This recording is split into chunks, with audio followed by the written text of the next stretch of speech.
what does it really mean to understand a text? What does it really mean to understand? If you were looking at your child and saying, how am I going to test their understanding for any arbitrary story, what would it mean to have understood it well? We exist in a community of other humans. We are designing and defining ourselves and our future. Machines can never do that for us. It's not about, can you solve the problem? It's more, can you choose what you want to be? Computer can't choose for us. We have to choose for ourselves.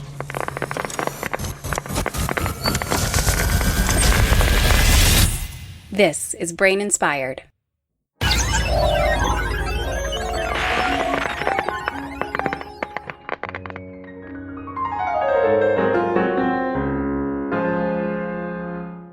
Yeah, I'll take Brain Inspired for $2 million, please. This AI expert started a company called Elemental Cognition to build AI thought partners that learn to understand stories and help us make better decisions, be more creative, and think more clearly. Who is David Ferrucci? Correct. Hey everyone, this is Paul. And now that I think of it, I cannot be the first person to make that joke. Thankfully, I did not make it when David and I were talking. Today, I talked with David Ferrucci, who a few years ago now led the team that built IBM's Watson system that won at the game show Jeopardy! Since then, David has started his own company, Elemental Cognition. He and his team aren't satisfied with the state of language understanding in AI, so they're working to build machines that understand stories or some text, with the longer-term goal to build what David calls a thought partner that will be able to teach itself whatever a human asks it to learn, so that the thought partner can then help the human with his or her own goals. It's ambitious, and he's optimistic about their progress, and we had a fun conversation about many things, including their latest work in which they developed some new criteria to assess a machine's understanding of narrative stories. And they show that existing systems aren't very close to the level of understanding they would need to have for them to be useful. You can visit the show notes at braininspired.co to learn more. All right, enjoy the conversation with David.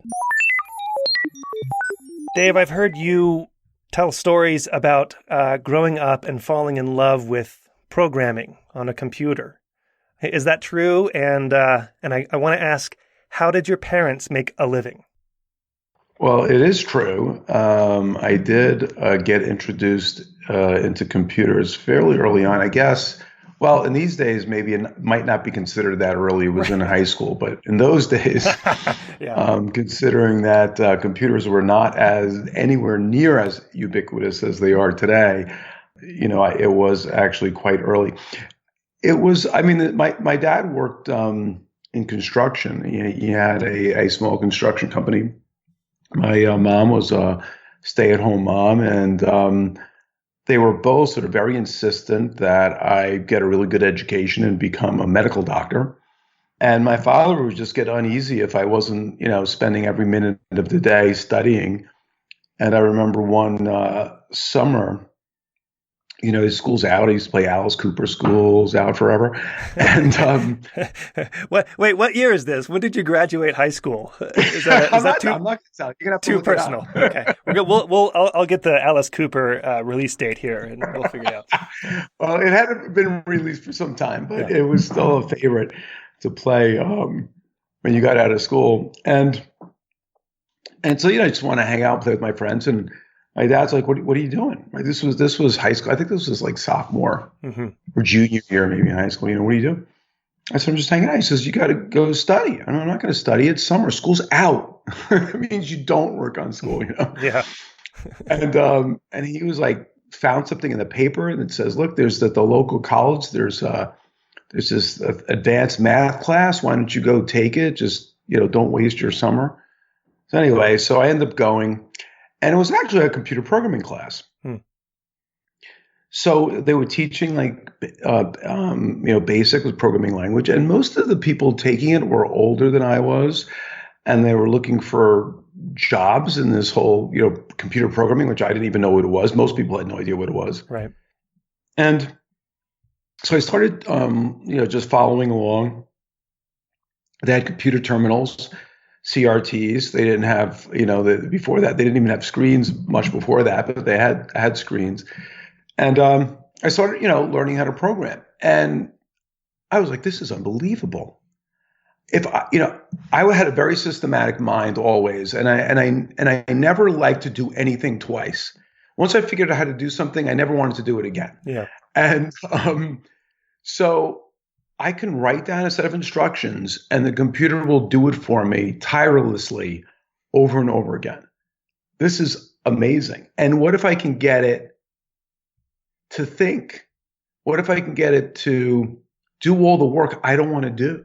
Because I used to have to, thinking about going to medical school. I was an A student. I was constantly working. And if I can just program the computer to gather the information and think, then I can just go and ask it questions and I can be creative. I could always be doing something new. If the computer can do like a lot of this other work for me, be my thought partner, as it were, and help me be creative and help me solve new problems, as opposed to me ever doing the same thing over and over again. I was going to say, you've been asking the same question ever since. I have. I'm a man with a mission, of obsession to really, and then of course, as society and as the technology evolved, the whole area of artificial intelligence, which had already been started in the 50s, nobody really talked about it and knew about it at the time. As I started on my own learning how to program and starting to reading and studying about the field, and of course there wasn't, the internet at the time, but I just started doing more and more of it. And so while I went to college for biology, I ended up programming the computers for the department. I ended up doing all the ecological simulations. I did analog to digital interfacing for the physiology department. I did ecological simulations. I helped them build a whole curriculum around the use of computers. This is back when there was only Apple IIs. Apple IIs was a hobbyist computer. They were being used in schools and all over. I became the computer person. You were like at the time, there's like the computer guy. There's always a guy at the time, I guess. It was like, who is this guy? We have this computer. We don't even know what to do with it. And he's building a whole curriculum out of it. I was tireless and, I was just constantly programming. I loved it. I would program everything I saw. I would try to program it. And all my Apple II, using BASIC and then Pascal. Yeah. And so anyway, and it was, I loved it. And the dream of that. And then in fact, for my senior thesis in college, I ended up studying medical expert systems. I was doing really well in school. My college wanted to promote me as like the number one person to go to medical school. My parents, of course, wanted me to do that. So there was this intersection between medicine and what I really wanted to do, which was AI, artificial intelligence and computer science. So I ended up doing a thesis on medical expert systems, and there had already been a bunch of work on it, actually. And I did that. And then at the last minute, actually, I shouldn't say the last minute, it was the end of junior year. I thought I had a degree, I was going to graduate with a degree in biology. And I said, you know what, I don't want to be a medical doctor. This caused a lot of pain for my dad and, mostly for my dad. And I said, I want to be a computer scientist. And my dad didn't even know what that was. It's his fault. Yeah. What does that mean? I mean, what are you talking about? And, the only reference, the layperson would have is sometimes there were commercials and they would talk about computer data processing. And there were these people typing on keyboards. Yeah. You're giving up a degree in medicine to be a typist? Are you kidding me? Yeah. You just couldn't comprehend it.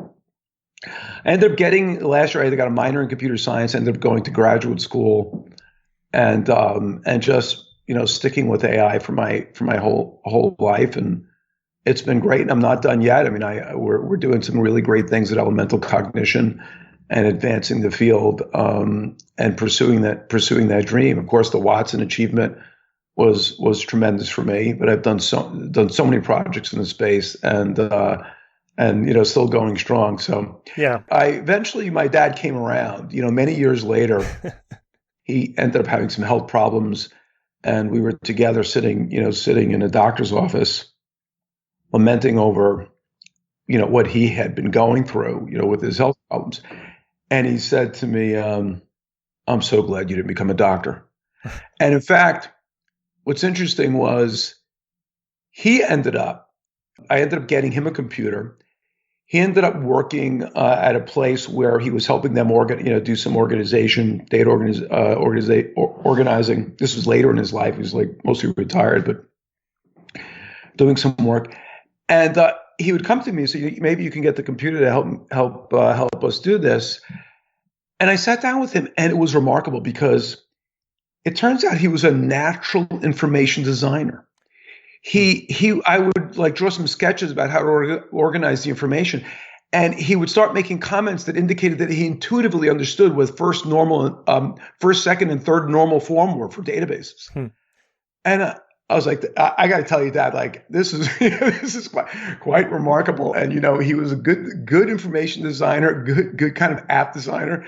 I mean, I would do the programming, but it was like so interesting. How we kind of found each other much later in his life. He must have been good at construction. That's right. I asked about your parents because you can't see me, but I'm wearing the only piece of clothing that I took from my dad's closet after he died, and it is an IBM shirt, one of the shirts that he got, and it's I don't exactly know how old it is, but on the back of it says, we work hard to earn these stripes. And it has like the old striped IBM logo on it. Anyway, yes. I don't even know what the logo looks like these days, but he was an IBM guy, and I had a very different experience than you. So you're one of those people who, just kind of fell in love with programming from the beginning. And my experience was, growing up, my dad who was a great, father, but he would come home, and during those days when I was in middle school and, all around there, and we had a computer, it was like the computer room, right? You had your room where the computer was, and ours was the guest bedroom, which was upstairs. Like it was near my brother's and my room. But he would come home from work, throw his stuff down, and pretty quickly get to that computer, and then he'd be sitting there staring at the computer, for forever, through dinner, right, or until dinner, and then after dinner. And I just thought, like, I wanted to go out and, do stuff and throw the ball and, around, and, he threw the ball with me and stuff. It's not a sad story, but it turned me off from staring at a screen all day. And of course, the irony is I'm sure I stare at a screen all day more than he did these days. But, right. but it really made me very uninterested in programming. So I sort of blame him for that. Maybe I wish he was in construction or something, because I got a really late start on this stuff. So. Well, so that's great. But so we have this IBM bond, you and I, that you really don't know about, because we don't need to talk about Watson and your great success doing that stuff, because you've moved on and you've started Elemental Cognition, which you've been doing for a few years now. But so IBM was good to me too, because it earned my dad a lot of money, and hence we had a pretty good life growing up. But Dave, and his name was Dave too, by the way. Is it accurate to say that your long-term ambition then really was started in those days, is essentially to create what you call thought partners, which are, available to everyone to help us essentially be more creative and think more clearly? Be more creative, think more clearly, amplify our intelligence in a positive way, help, I think do more critical thinking, complement our intelligence. We have cognitive biases, we have cognitive weaknesses, we have tremendous strengths. And I think computer intelligence, if it's not an alien intelligence, but actually one that's compatible with our intelligence, can complement our thinking and our creativity and ultimately our productivity. And look, you look at science fiction all the time, and when you look at them, and it's inspiring, computers and machines are working together. My favorite is a lot of Star Trek scenes where whether it's Scotty or Geordi or the engineer or the captain, and they're just speaking to the computer, and the computer is like, I get it. Let me help you out. I'll organize that information for you. I'll explore that hypothesis for you. I'll read up on that and summarize it for you, and you can do the work and make the decisions and take responsibility for those decisions. I think that's one of the challenges we have with machine learning today. or systems that are strictly data driven and don't have symbolic or conceptual representations, is they'll spit out answers and then you really can't engage in the intelligence. And ultimately, how are you liable for the decisions? Mm. And I think purely data driven systems are incredibly powerful and useful in so many areas. And when it comes to human decision making, humans, you got to let me into that decision process. You have to have a compatible conceptualization. It doesn't mean, the intelligence isn't more advanced in one form or another, but ultimately, as humans serving humans that have to uphold and be responsible for our value systems, we have to get in there and understand what's going on. We have to ultimately take responsibility. So we have to look for designing systems that can take advantage and leverage the machine's power to see patterns in data, but ultimately bring those patterns into conceptualizations that we can reason about, understand, and engage with, and ultimately be responsible for. So the machine's ultimate native intelligence or capabilities is really a separate issue from its ability to communicate the right thing in the right way with the human. That's exactly right. And in fact, it's hard to really separate our perception and practical use of intelligence absent from communication or distinct from communication. Yeah. Understanding and intelligence and communication for humans are very integrated. So, I mean, we're going to get into language. We're going to talk a lot about language here. I guess it was a few years ago, it was still when I was in academia in neuroscience, and my specialty is not language at all. And in fact, my biggest shortcoming on the AI side is probably language as well. So I'm going to be leaning on you a lot here. But I was talking with a friendly acquaintance who had gone through one of those somewhat early data boot camps, to learn machine learning, and I guess deep learning had just sort of started. And anyway, he said, he came out and said, look, here's what you need to do. This is the only thing left to do is natural language processing. And this was a few years ago. And I don't know, is there an NLP arms race right now in the industry? What's your experience of this? That's interesting. I mean, so the machine learning techniques today are very powerful.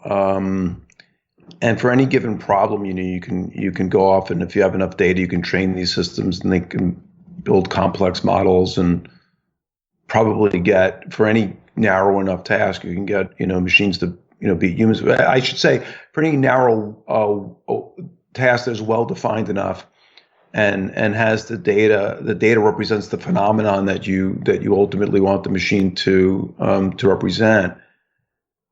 Machines will probably beat humans. Language is a different story because, and I think I'm pausing because you have to kind of tell this carefully. Language is something humans use to share our understanding of things. Often the information that is essential for the communication isn't always, or I should say sufficient, necessary for the communication, isn't actually in the language itself, because the two humans or the set of humans communicating share so much knowledge. They share not just knowledge, but they share perception. They share background, tremendous amount of background information. They share the same mental processes and, internal features. In other words, they're all brains. They're human brains with similar perceptions, often with similar backgrounds and so forth. So the language ends up becoming a very sort of concise way to just orient the communicators in a very common space. So now as ML folks or as AI folks, we go and we say, no, it's right there in the words. Actually, there's not that much in the words. So what is it that you expect to get out of the words? Yeah.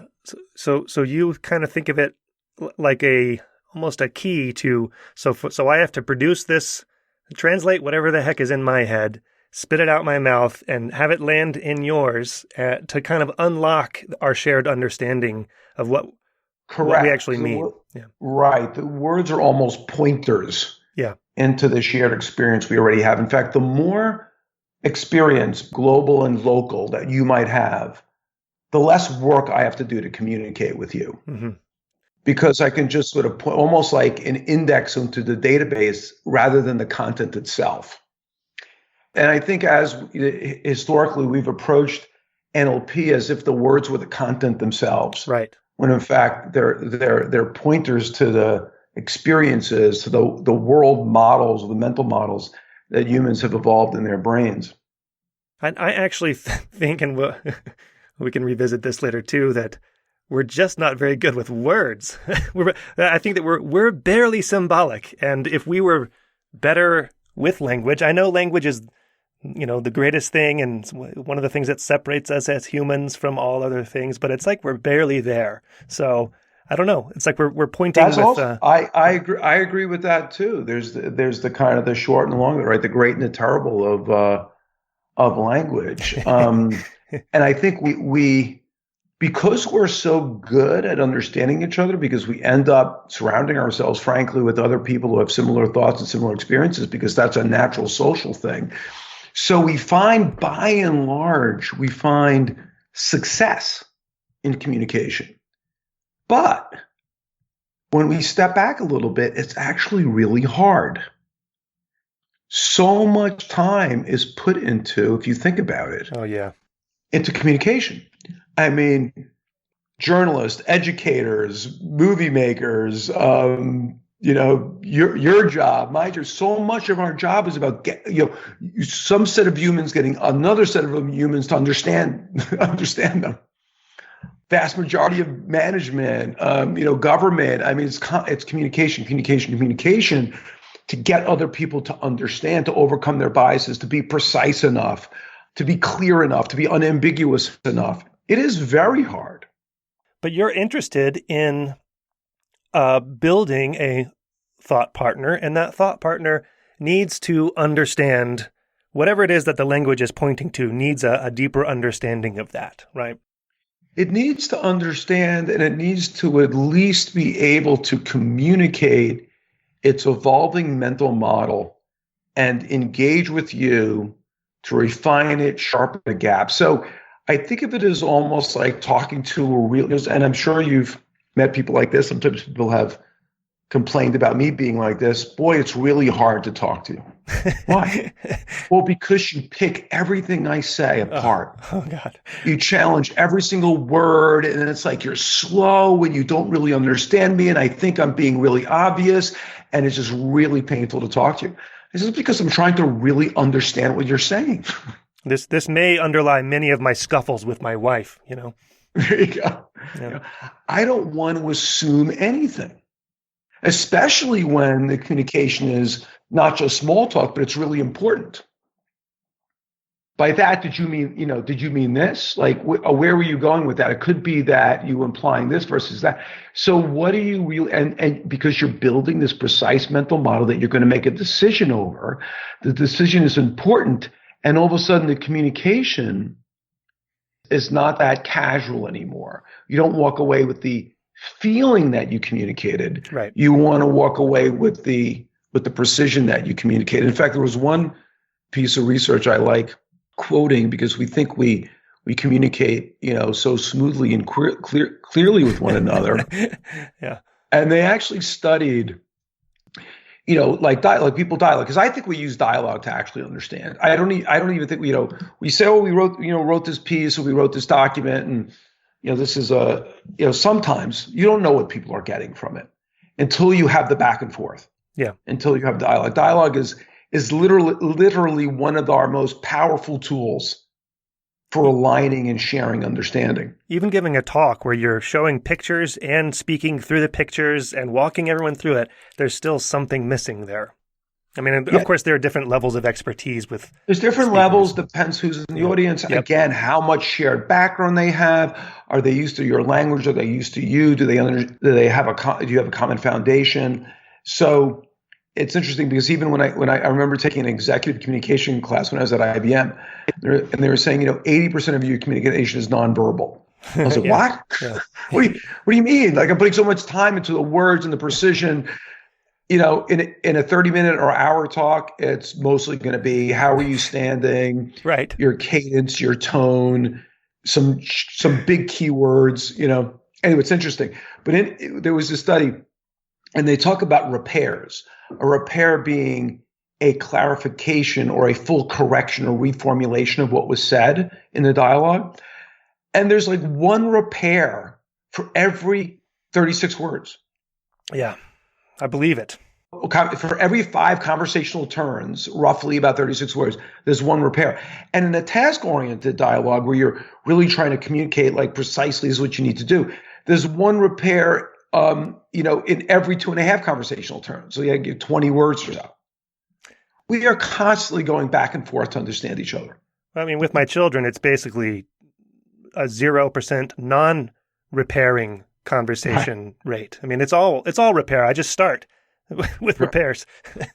Well, right. I mean, so much in, so I come from the academic world, and I don't really know how it is in industry, but everything boils down to it ends up in some philosophical discussion about what you mean by the terms you're using, and it's really hard to get beyond that. It comes down to definitions and, how you're operationally defining that term that could have 700 different meanings. And, so this brings us to your latest work here, and maybe we should, kind of dive into it, and you can turn our language keys so that we understand it a little bit better, and then we'll kind of revisit these broader questions. Sure. So your latest work is, along this same tract, and I actually had to look at, this is how naive I am, I actually had to look up the phrase machine reading comprehension just to make sure that I knew exactly what it was. So what is machine reading comprehension, and what is the current state of machine reading comprehension in AI? Yeah, so the concept of machine reading comprehension, or sometimes referred to as MRC, it's sometimes just machine reading, is really this idea that computers can read and understand. They could comprehend language in the way we would expect a human to comprehend language. At least that's the philosophical or broad expectation. And this is it can be, the text can be in any form. It's unstructured text, from what I understand, right? Right. It's not an unstructured meaning. It's not a database with columns and field names and semantics directly assigned. A typical structured or a canonical structured form is a table where you say, like, this is your name and this is your birth date. But it could be a sonnet, anywhere from a sonnet to some local vernacular. Sure, a narrative, a story. I mean, I think what's commonly used now are short stories. It is a typical thing, and I think that's probably good. I mean, of course, you could use Wikipedia articles, you could use New York Times articles, and you could read and understand. But there's this reality. In fact, I remember talking to the folks at AI2 many years ago, after coming out of the Watson experience, and saying, so Watson understands. I said, come on. I mean, Watson doesn't understand. I mean, it was a landmark, and no one thought we can answer these so accurately, these factoid questions when the questions were asked in such obtuse ways. But this is not understanding, and this is the way humans understand language. And in fact, we can't even machines. I shouldn't say we, but we as a scientific community, we can't even understand first grade reading comprehension stories. Yeah. And who are we kidding? And of course, what's fascinating is you go off and you look at how some of these systems work on Wikipedia, and it's remarkable. You could cherry pick a lot of questions, and if you phrase them right, they nail them. But then you give those same systems a first grade or second grade reading comprehension test, and they flop. And you look at that and you say, wait a second. If a person were able to read a complex Wikipedia article and answer questions about it, comprehension questions, you'd expect that person to do pretty well on a first or second grade reading comprehension exam. So something's up. And even then, you can certainly write these exams where it's easier to do pretty well by doing text-based matching and looking at patterns of words and answering multiple choice questions. But you're a parent, and you know that your kids will sit down and they will do the same thing. In fact, I remember when my daughter was in first grade, and she had a first grade science text, and it was about electricity, and she read it, and it says something like, electricity is produced by water flowing over turbines, and that was what the story was about, and went into some more detail around that. And then there's a question, how is electricity created? And so my 6-year-old comes and says that created is kind of like produced.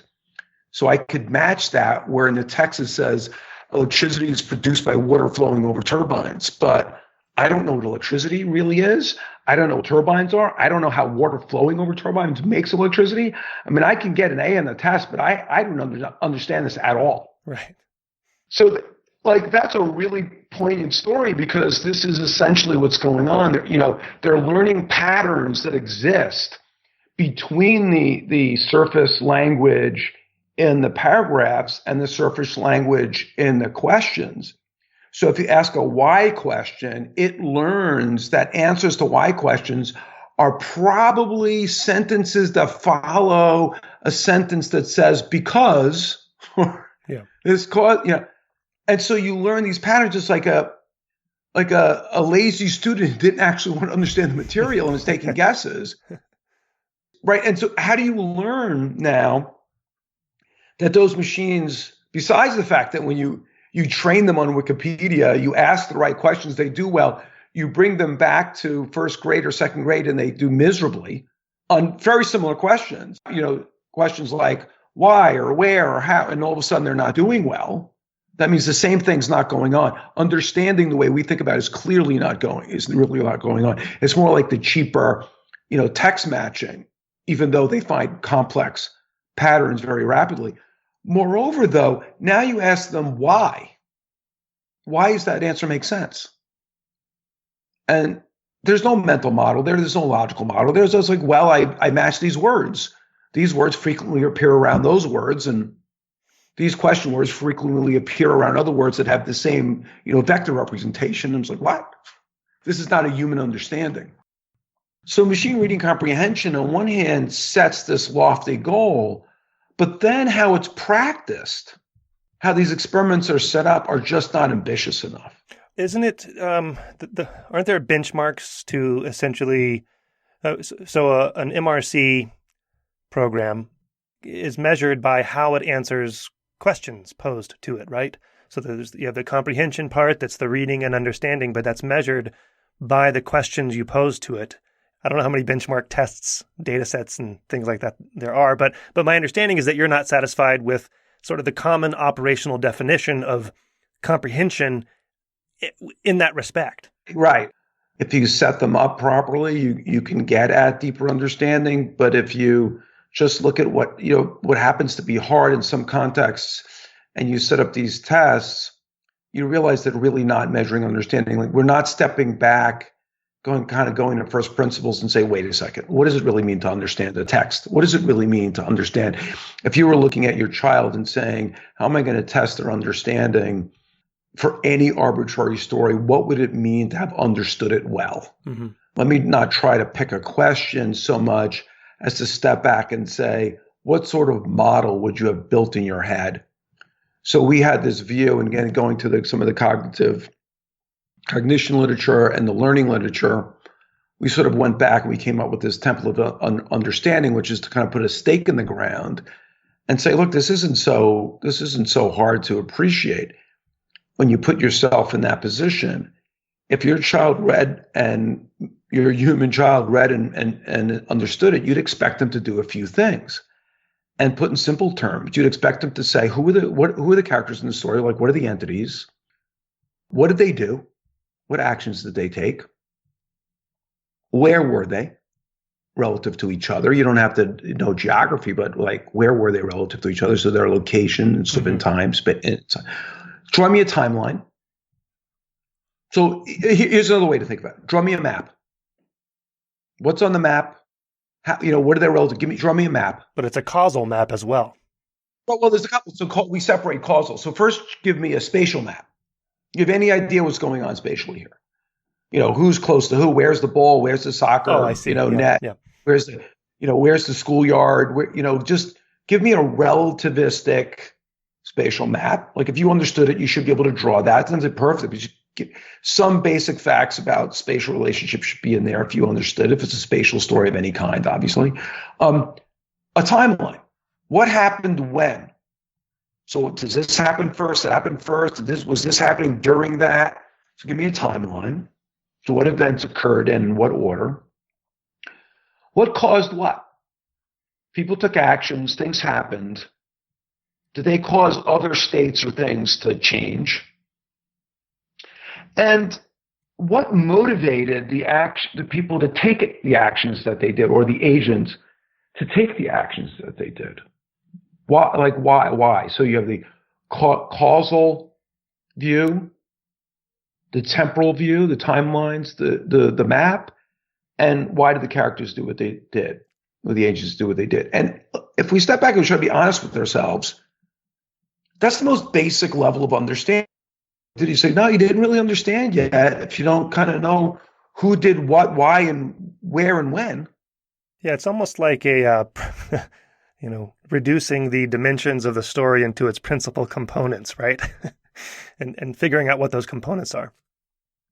Right, and it's this. This is how I first wrote this template of understanding was motivations cause agents to perform actions at some rate through space and time to achieve physical or psychological goals affecting the physical or psychological states of other objects or agents.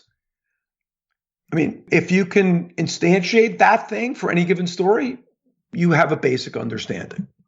A simple way to say is who did what, why, and when.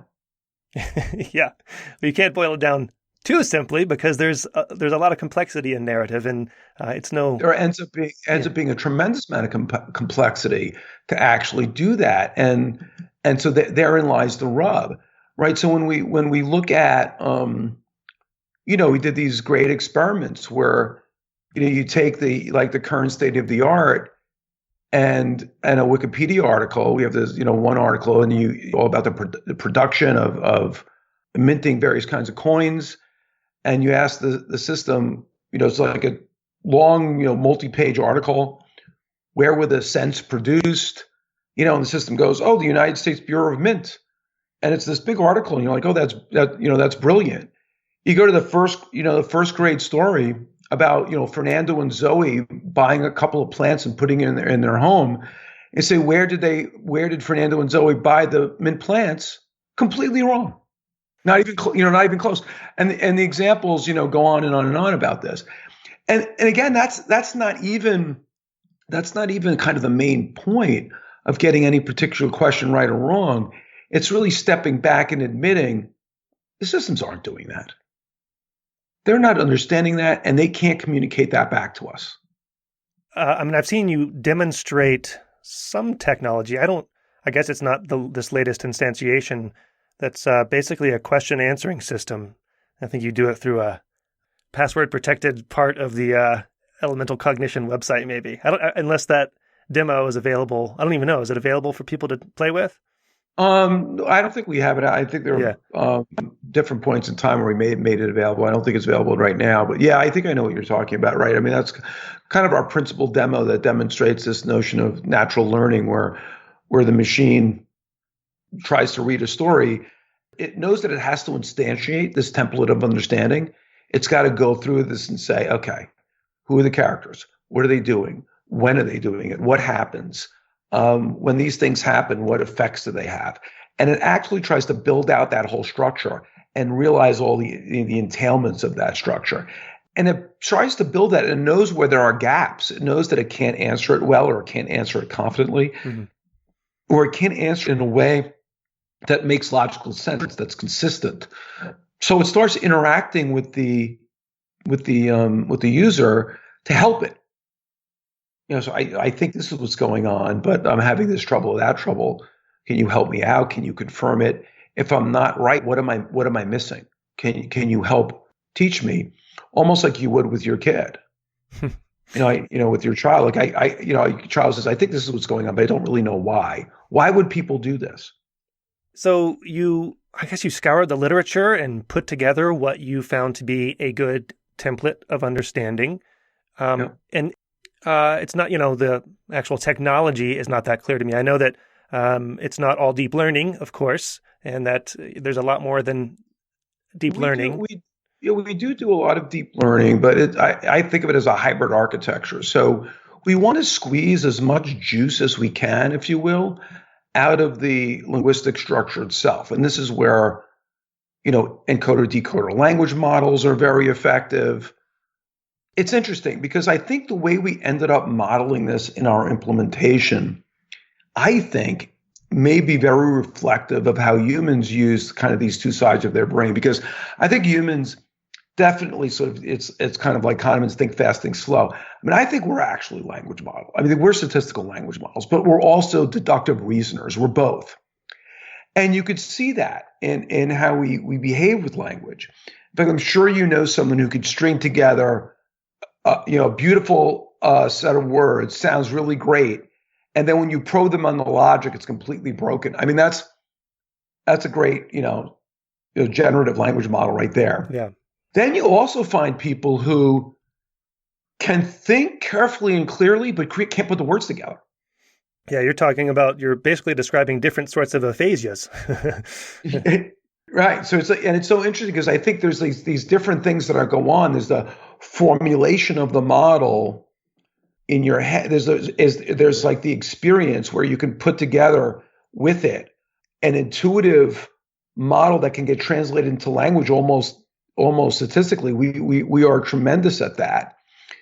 And then there's the person who puts together, but we also create these intricate logical models of what goes on. And these are almost separate abilities. Of course, they're related. And now you can get someone who's really good at building that rich logical model and someone who's really good at generating the language. And it can almost be separate. So you're getting this language that sounds great. You probe it, and there's a very shallow or broken model there. Because someone who it's painful to talk to them because they're not good at putting it in words. And then you find out, wow, they have a really deep understanding of what's going on. But that was painful. Yeah. But so you guys are using, the transformer models and encoder decoder models for language, but is there also a big well of database hard coded information that constantly gets updated? There's a growing well, I would say, because one of the things we're very careful not to do is manually encode symbolic knowledge. So one of the big research thrusts in what we do is try to automatically generate rules. And we're doing a bunch of work in that space using a combination of curated data, some curated rules in combination with language models to now generate structured or semi-structured rules that we can now combine or drive into our symbolic reasoning engine. So we have a symbolic reasoning engine that does probabilistic abductive inference. And then we have our language models almost, as I was saying, almost very analogous to what we were talking about before, which is a human gets hints from language. They get hints. Look, I read a bunch of stuff. I'm matching I understand some of the words. Like I have some logical interpretation of some of the words. I don't understand others, but they line up. And so now I have an hypothesis. And if I could just get some help associating meaning with some of these words, I can stitch a logical model together. And then I can reason over it. And that's a really strong analogy for what our system's doing. Mm-hmm. At that level, is that understanding? Do we have to talk about the definition of understanding at this point? The natural question arises in me that let's say you're successful in building a full-on thought partner the way that you envision it. I don't know about you, but in my experience, so I used to be pretty interested in chess, and I enjoy playing, but as soon as I see an AI like win at chess, become dominant at chess, I'm actually less interested in it because it seems like less of a challenge, less of a problem. And I know that that's a terrible, it's just, they're just going to be one by one going to be knocked down, and I'll end up not interested in anything. You remind me when I was giving a talk at a high school, and a young lady came in and asked me a question about AI, and she was wearing a soccer uniform. She just came from a soccer game and came to my talk, and she said, "Well, what's going to motivate us if AI starts doing all these things?" Mm-hmm. And I said, "You play soccer?" And she said, "Yeah." And I said, "Do you think you're the best soccer player in the world?" She goes, "No." "Will there always be people better than you?" "Yeah." "Will you keep playing?" "Yes." "Why?" "Because I love it." "Oh, there you go." Yeah, of course. We will always love. That's one. I agree. That's one aspect of it. But yeah, I mean, part of loving some things, the way that we love some things, is because of the challenge, and there's this sort of mystery, right? That to be the best, you have to try. But if we build a thought partner, if that thought partner has the level of understanding required to help us be creative, to guide us to be better thinkers, more rational, at that point, can't I just ask the thing to make progress? Why is it like helping me to be on my project? That's a great as like existential question. I think about that all the time.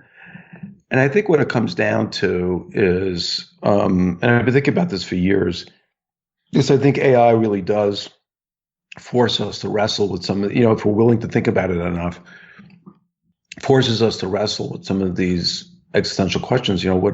What's our value? What do we do? What is our contribution if machines sort of get smart about these kinds of things? And I have a lot of thoughts on this. This is like a couple hours in and of itself. But let me try to, what it comes down to for me is we exist in a community of other humans. We are designing and defining ourselves and our future. Machines can never do that for us. It has nothing to do with it. It's not about, can you solve the problem? It's more, can you choose what you want to be? Computer can't choose for us. We have to choose for ourselves. So what do we want? What are our value systems? What do we want to create? What problems do we want to solve? Where do we want to put our energy and why? And these become the more fundamental questions that we have to ask ourselves, which are self-defining questions. And when I have a very optimistic view about this. When I look at it, I think, as we define ourselves and our future, our values and what we want to be, we'll make better decisions if we're not limited by our cognitive capacity. Think of how many things, when you think about what's going on in the world today, for example, with the enormous amount of noise that's out there. Like, internet is fantastic, it's great, and it's terrible. It's terrible, yeah, and fantastic. I agree. If you had the technology, what would you do? So I'm not asking how would you do it? I'm saying, what would you do? Mm-hmm. Those are the kinds of questions we should be asking ourselves. We often get stuck in how, because solving these problems are really hard.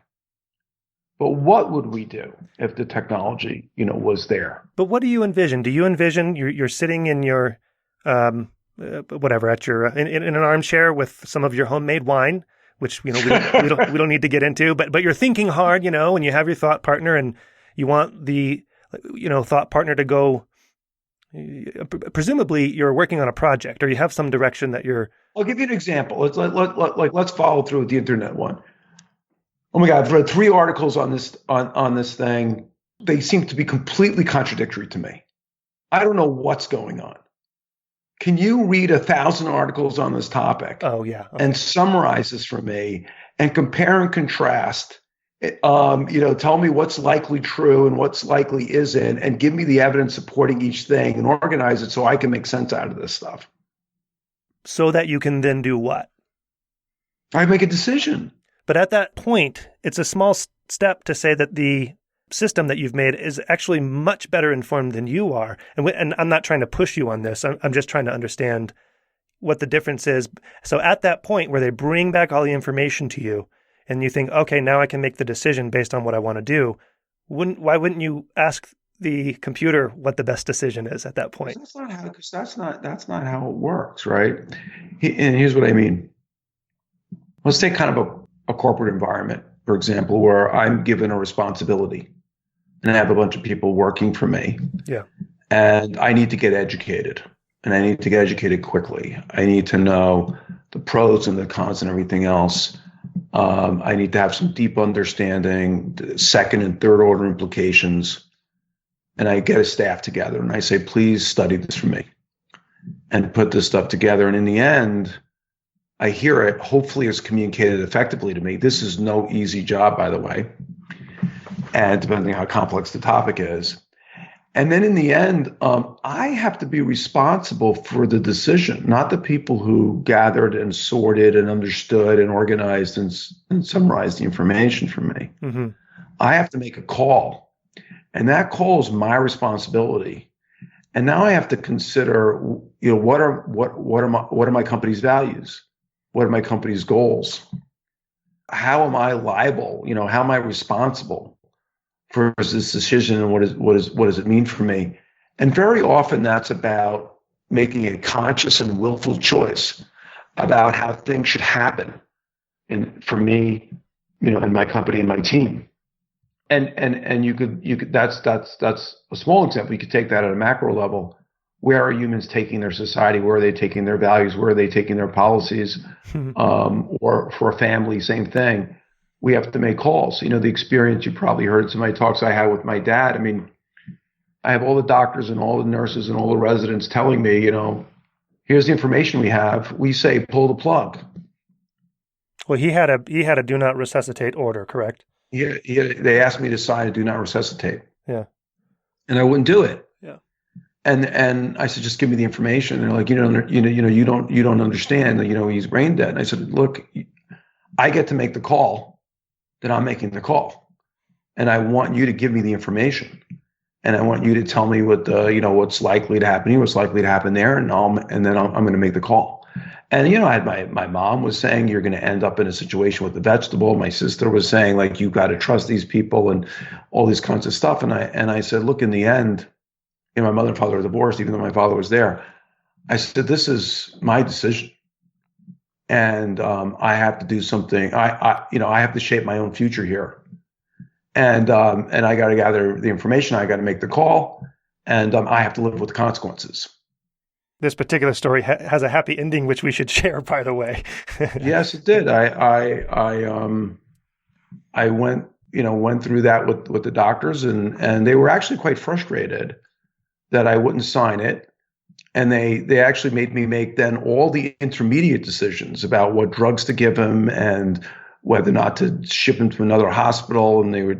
So because I wouldn't kind of go with the overall decision, It kind of went down to, do we give him this drug or not? It'll have this consequences, that consequences. Do we move him from this hospital to that hospital? If this happens, that happens, or whatever. And so it ended up going through and making all those decisions. And about, 18 or 24 hours later, he was sitting up in bed with zero brain damage because they told me he was going to be a vegetable. Zero, no brain damage. That's a case that they're transferring all of the responsibility onto you from this distributed, essentially non-responsible system of a hospital. That's right, but they were hopefully hopefully honestly, but and I think so, but they might have been emotionally frustrated. But I mean, they were being honest about the information that they were giving me. So they were acting in some sense, albeit emotional ones, but thought partners. Okay, well, what if this? What if that? Tell me how this works. Tell me how that works. But I had to make the calls, and that's the most human thing you ever have to do is struggle with your value system, struggle with your future, struggle with your relationships, and really defining who you want to be. Right. So values and morality is not going to be part of the thought partner system. It'll inform you, but it's in the end, it's all about who's the responsible party, Yeah. who's making the call and who's in the position to make that call, and that's not analytical. It involves analysis, but it's definitional. So when I said to my sister, if he's a vegetable, I'm going to be the guy sitting by his side. That's who I'm going to be. I'm defining my future. Mm-hmm. I'm making that call. One of the things that humans are very bad at is introspecting our own motivations. And, we're bad at estimating probabilities, and we're terrible actually at reasoning. We actually make decisions based on emotions and feelings, and then, only post hoc do we rationalize it. Does that matter? I think it does. I mean, I think that's kind of again where the story about my dad is very poignant, because I mean, there's a lot of emotions going on in that case on both sides, of course. Sure. I have a tendency under pressure to it even comes out in my tone, my voice, and as I under pressure, I tend to get extremely precise in both my thinking and my language. More so than normal. It's just a kind of an interesting thing I observed about myself. The doctors are making calls based on statistics. And it's a reasonable thing to do. Like, don't get me wrong, it's a very reasonable thing to do in a situation like that. We have an emergency with people coming out. We don't have all the data on everybody. And we have a few features, age, some about history, how, cardiac arrest, how long did did the ambulance take, all those kind of stuff. And then there's a probability, and it's like 98% sure that, your dad's brain dead. And so it's an average, yeah, statistical average, if you will, which is very different than forcing yourself to do the very step-by-step rational decision-making, the deductive reasoning. So, I was saying things like, but okay, I get that. But for me and my dad and my family, this isn't about the probabilities.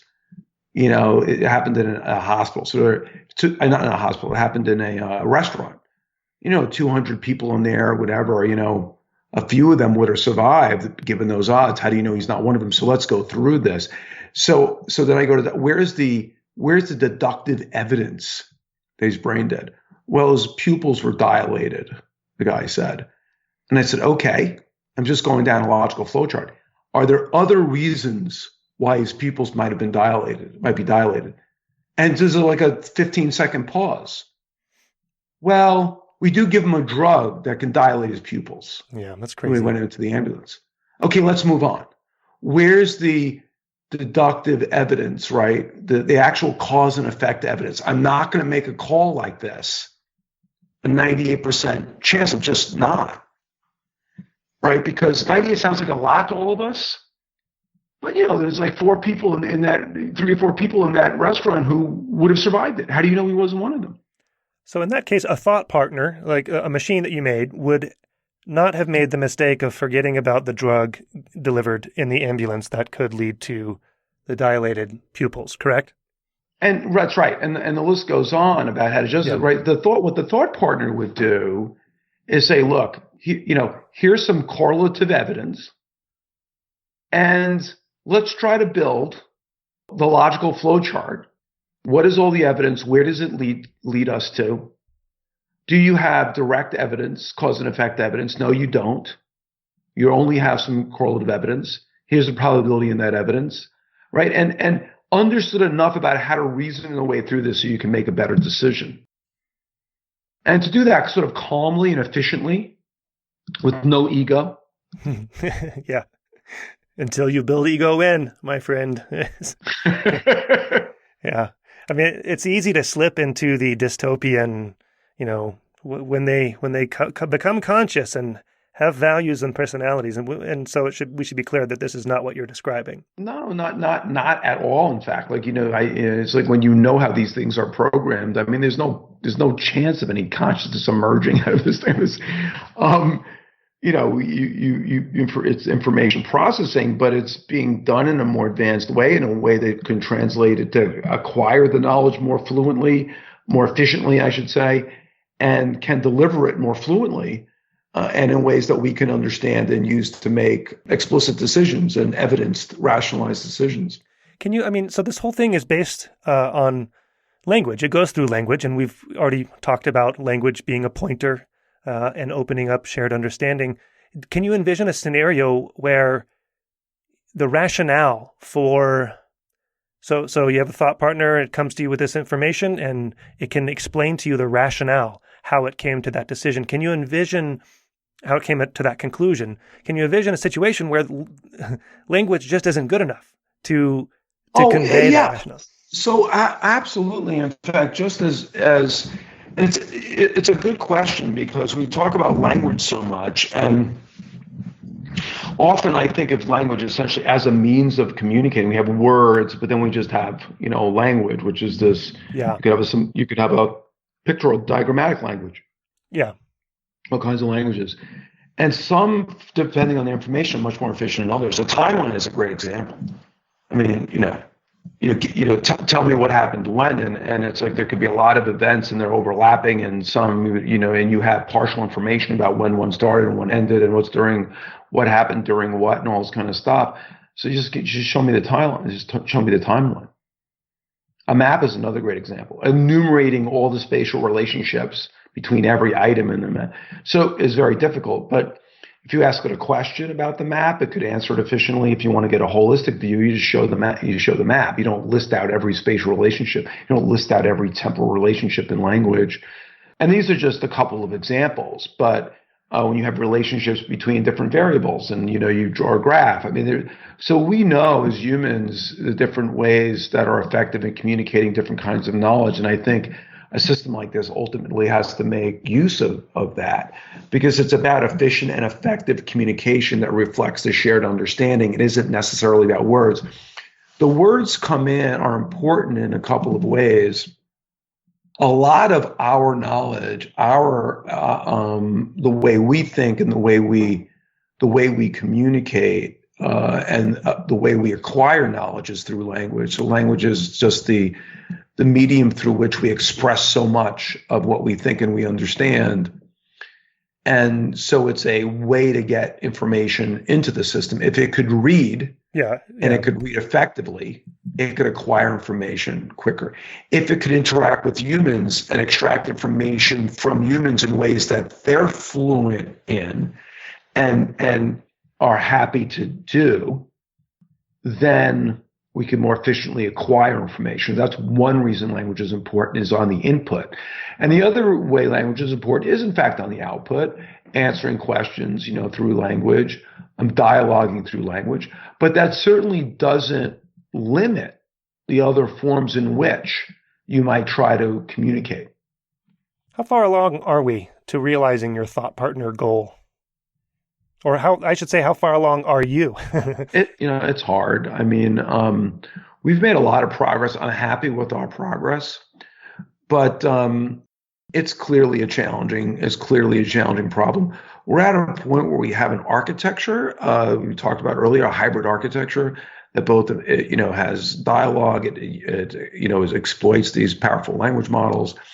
It has the usual NLP stack of syntactic and semantic parsing. It has a special kind of reasoning engine we developed for reasoning about language understanding.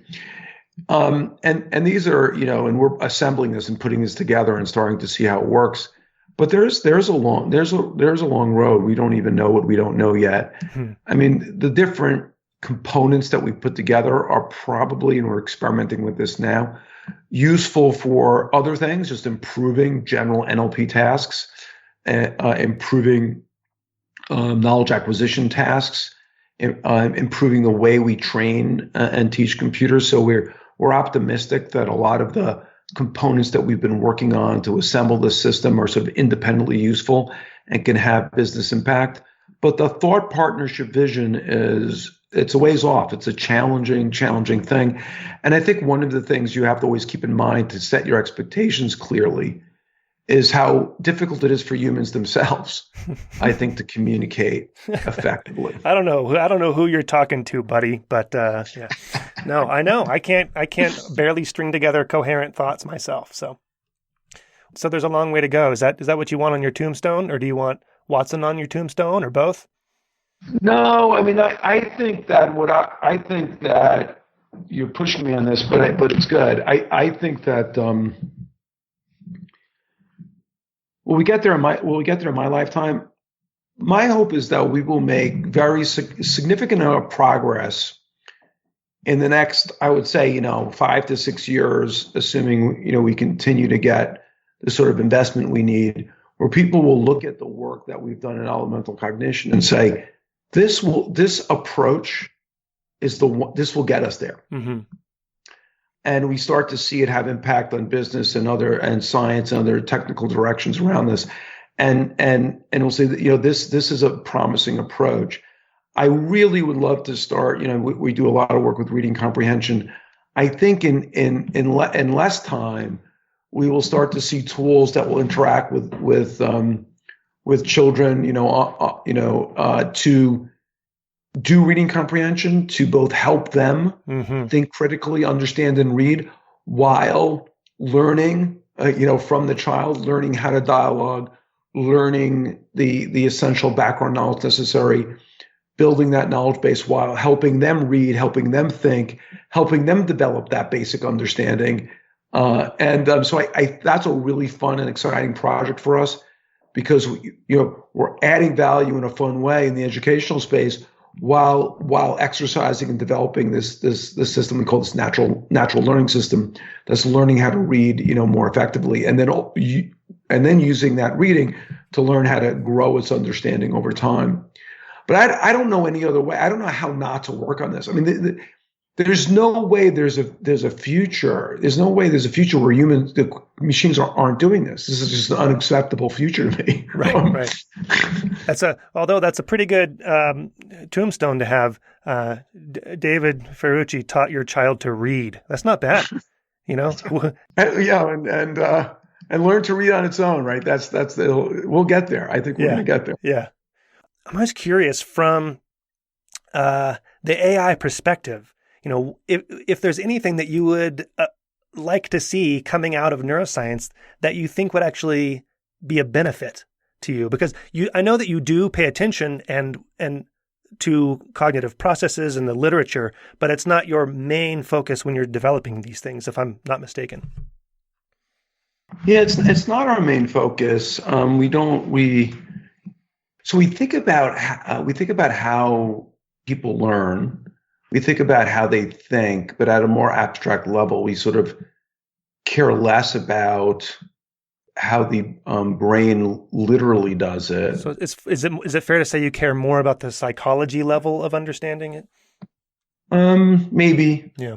It depends what you mean by that exactly. But going back to you're becoming words, really precise. I better watch out. You're going about the words, and I'm just being careful because I'm not sure exactly what you mean by that. But it more abstractly, how do they? So if you think about a child reads, what types of things do they struggle with understanding, and why? What things are easier for them to understand? What models do they build in their head? Sort of what questions are they able to answer when you do that? Now, of course, that is related certainly to how the brain works and how it organizes information, and the power of some of the pattern matching and the inductive processes that I could only imagine go on there, and then the deductive processes. But in the end, I right now I have to work with silicon, right? I'm gonna have to work with a certain architecture, and I have to make sure that, which is sort of an interesting point, I have to make sure that, in fact, because I don't want to create a human brain, right? I want to create an intelligence that we can hold to a higher standard with regard to its rational powers.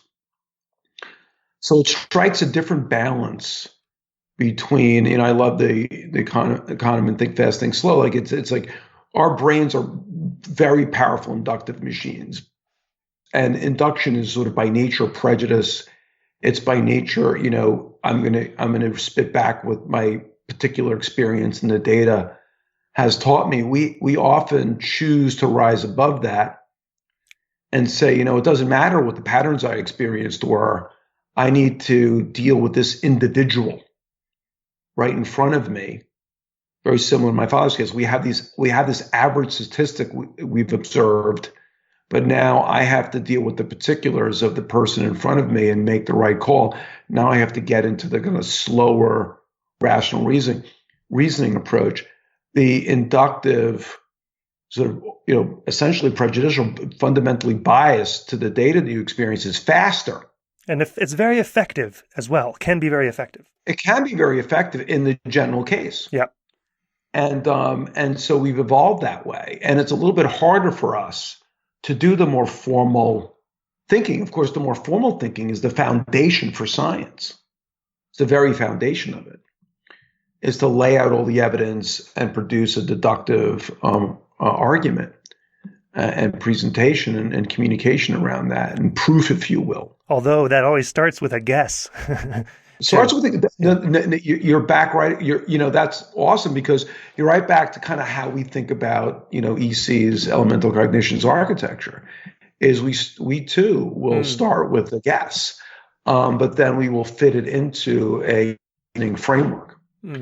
And so that's exactly right. So you have those two sides. So studying cognition at that level gives us some confirmation, but it's that that makes sense. So because the human model is a great model, it doesn't quite in terms of functionally, not how it does it, but what it does.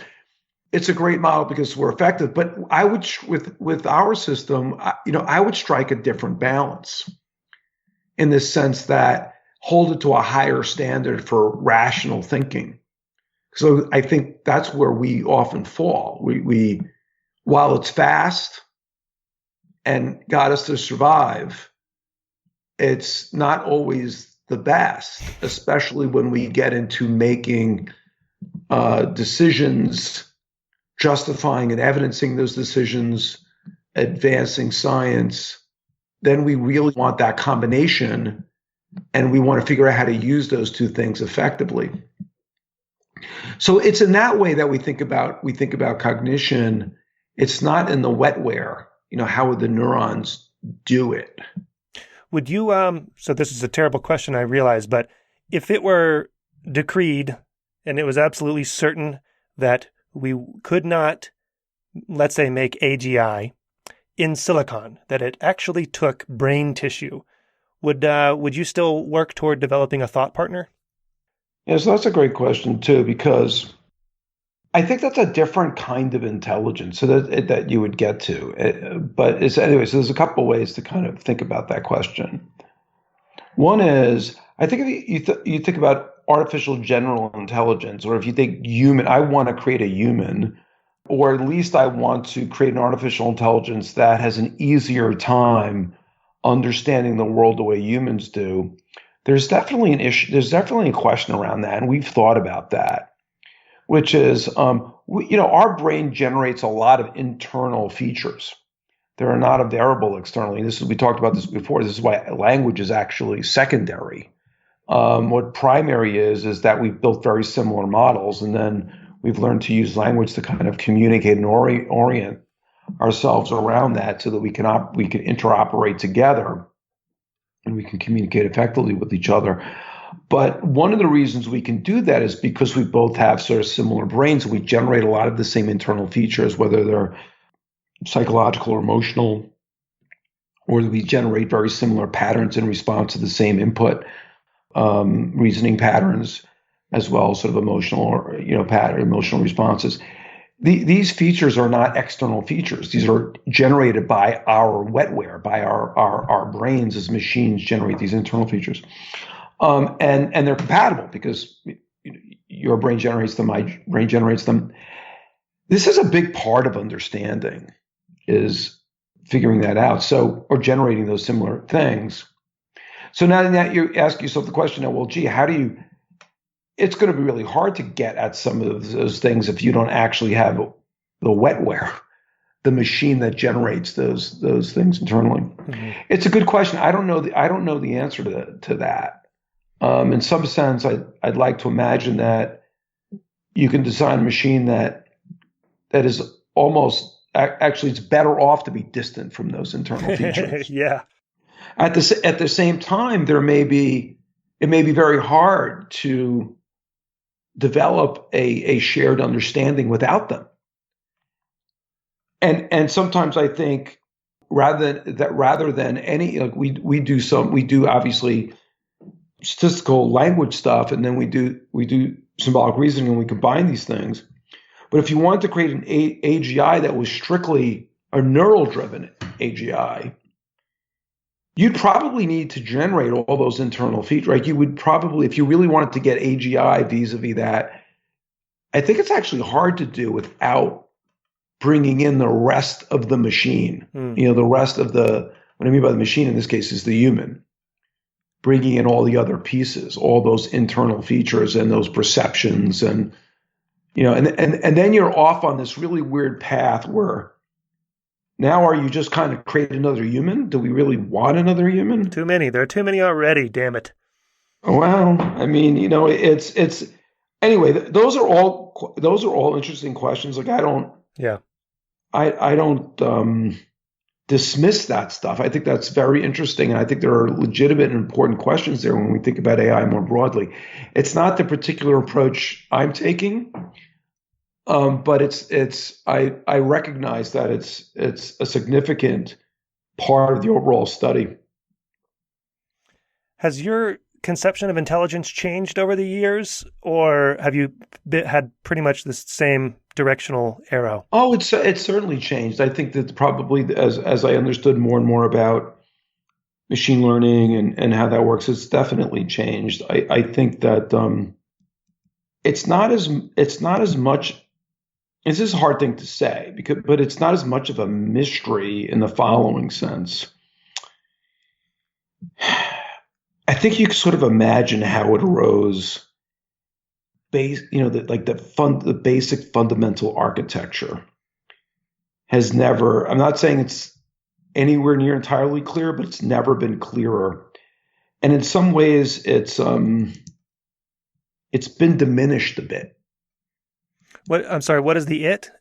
The notion of intelligence is a little bit less mysterious. Yeah. A little bit less. What do I look for? What's the word I'm looking for? Intractable? Yeah, yes, also, but there's another word I'm looking for, which is, I think we had this, we looked at it as just incredible. The reverence that we've had for it. Yeah. Right. The tremendous respect. Yeah. This mysterious, incredibly powerful thing that we can never wrap our own minds around. Intractable, impenetrable, just this incredible force of nature. Whereas now, maybe it's actually not that big of a thing. And really the more interesting thing is going to become struggling with the concept of consciousness. And what does that really mean to us? Like if we break down intelligence and understand it, where does that leave us existentially? Yeah. Well, now we're just getting started, man. So I know, I mean, the other way to look at that is maybe like the Dunning-Kruger effect in psychology is when you understand just a little bit, then all of a sudden you have a bunch of hubris about it and you feel overconfident that you actually understand what's going on. And so there is a risk that we're actually, with respect to understanding intelligence, that's where we are on the curve right now, is thinking that we actually do understand. Yeah, we know enough to be dangerous. Yeah, I agree with that. I mean, I still think it's been tremendously enlightening. The last 20 years have been enormously enlightening and certainly certainly helped us a little bit. But you're right. There's so much we don't know. And I think when you look at a lot of the work that's going on, it's overhyped in some sense. But at the same time, there seems to be some light. We crack the surface a little bit. There's some light shining through. And of course, our minds go crazy as wet and start thinking, did we figure this out? And if we did, like, are we, we're going to crack the rest of this? Then where does that leave us? Because so much of our ego and so much of our self-worth, right, comes from our intelligence. Speaking of, let's wrap up here. I know that I've kept you long enough, but I really wanted to ask you about the difference between academia and industry, and whether, is there something that you wish like academics would be better trained on when they enter the tech industry world? Should I even send my kids to college? Wow, yeah. Today, that's really an interesting question. Sometimes even when I interview people, well, when you interview someone, is it terribly obvious that they're either from the academic or from the industry world? If I didn't know, can I tell?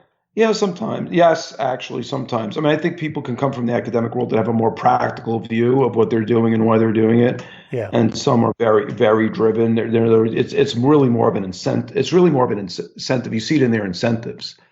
If they're very focused on, what is it going to take to get a paper accepted, as opposed to build something that works. Yeah, they're different things. And they are very different things. And sometimes people are more strongly academic minded, don't even think about the difference. They're just strictly focused on, the one incentive of how do I get the paper published. Getting things to work outside of some simple or narrow examples are often a lot more difficult, and you have to be more general about it. And I look for people who, when I hire anyway, I look for people who actually come to me with that frustration. With the idea that, look, I mean, I've been working, if I have an academic who's been working a lot in research and they come to me exactly with that frustration, I immediately, my ears perk up. I'm immediately interested because it means, you have a smart person working in academia has done some good work, but they realize that it's been narrow, the incentive structure, causes that, and they want to really put it to the test and build systems that are more general and more stable and actually solve problems. And so I'm always interested in that because I always look for that mix. Mm-hmm. I mean, I did that on the Watson project. I did that. I always look for that mix. How do you get the right mix of sort of engineering, problem solving, practical, but also sort of deeply knowledgeable. And that's, of course, the academics often are deeply knowledgeable about their field. So it's always interesting to be able to get that mix. Is there something grittier about someone in industry versus academia? I mean, I'm not trying to draw a hard line because there isn't one, but I'm really just wondering, is academia obsolete? No, not at all. I mean, I think they're just different aspects. I mean, I think that, well, first of all, look, there's one change I've seen at least, which is, and it's interesting because I've interviewed people who come in with a tremendous academic pedigree, which is, at one time all you had to have. Yeah.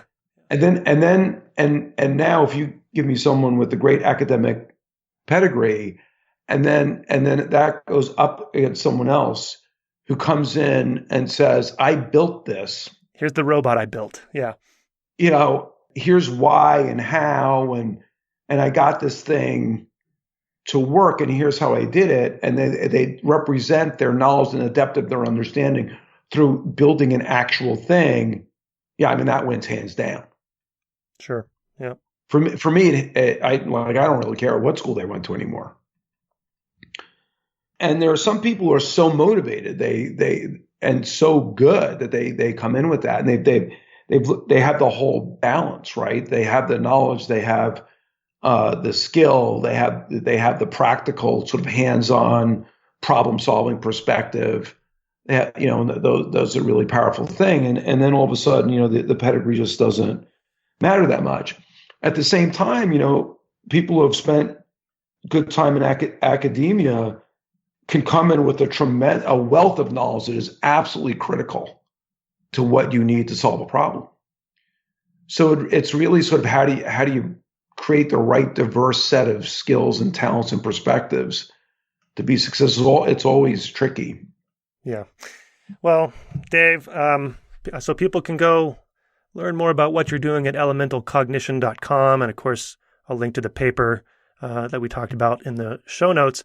My last question, you're not on Twitter, are you? Is that part of the noise to be avoided? I don't do a lot of tweeting.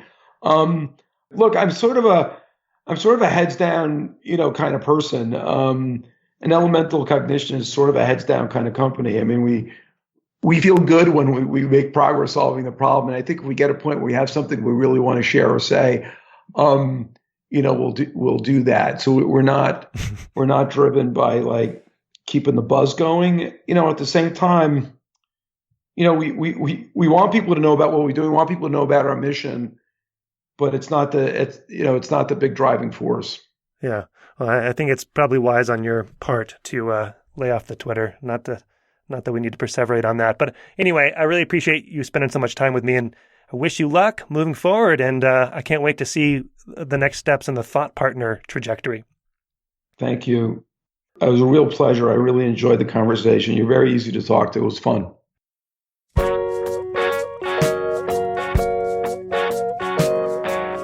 Brain Inspired is a production of me and you. You can support the show through Patreon for a microscopic $2 or $4 per month. Go to braininspired.co and find the red Patreon button there. Your contribution will help sustain and improve the show and prohibit any annoying advertisements like you hear on other shows. To get in touch with me, email paul@braininspired.co. The music you hear is by The New Year. Find them at thenewyear.net. Thanks for your support. See you next time. The stare